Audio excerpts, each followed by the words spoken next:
So hello everyone, welcome to my mini blog. আর আজকে আমি রেডি হয়েছি যাব ক্রিসমাসে ঘুরতে। আর আজকে হচ্ছে 25 ডিসেম্বর, সেটা তোমরা সবাই জানো। তোমাদের সবাইকে জানি মেরি ক্রিসমাস। তো আজকে আমি রেডি হয়ে নিয়েছি। আর আমাকে এই হোয়াইট টি শার্টটাই কেমন লাগছে অবশ্যই জানিও।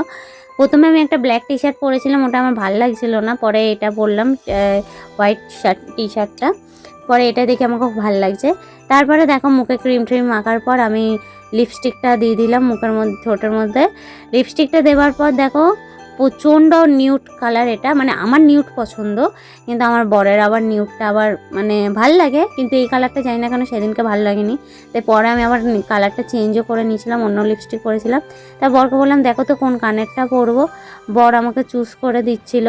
পরে বর বললো এই রিং কানেরটাই বড়, এর নর্মালের মধ্যে এটাই ভালো লাগছে। পরে এই রিং কানেরটাই পরলাম। রিং কানেরটা পরার পর আমি চুলটা বাঁধবো বলে ক্লিপটা নিয়েছিলাম, কিন্তু দেখলাম যে চুলটা দেখতে একদম বাজে লাগছে। পরে ক্লিপটা খুলে দিয়েছি। তাই বললাম চুলটা ছাড়া দিয়ে যাবো। আমার বর আবার চুল ছাড়া দিয়ে যেতে পছন্দ করে না কোথাও, কারণ আমার চুলটা না মানে খুব ঘন, তো চুলটা ছাড়লে না খুব বাজে লাগে একদম।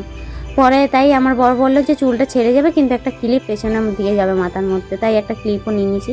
পরে আমরা দুজনে রওনা দিলাম ঘুরবো বলে। আমার বোনকেও নিয়ে নিয়েছিলাম, যেহেতু বোন একা একা থাকবে তাই বোনকেও নিয়ে নিয়েছিলাম।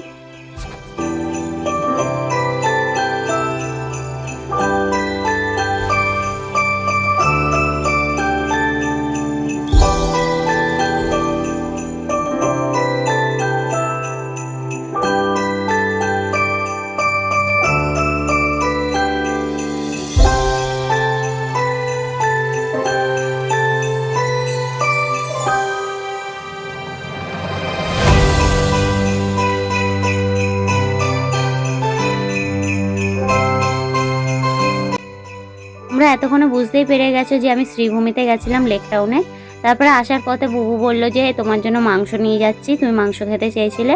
মাংস নিয়েছিল, তারপরেই আমাকে চাউমিন খাইয়েছিল, আমাকে আর বোনকে। বাড়ি এসে ঠাম্মা দেখলাম কেক কাটছিল, আমাকে কেক দিল।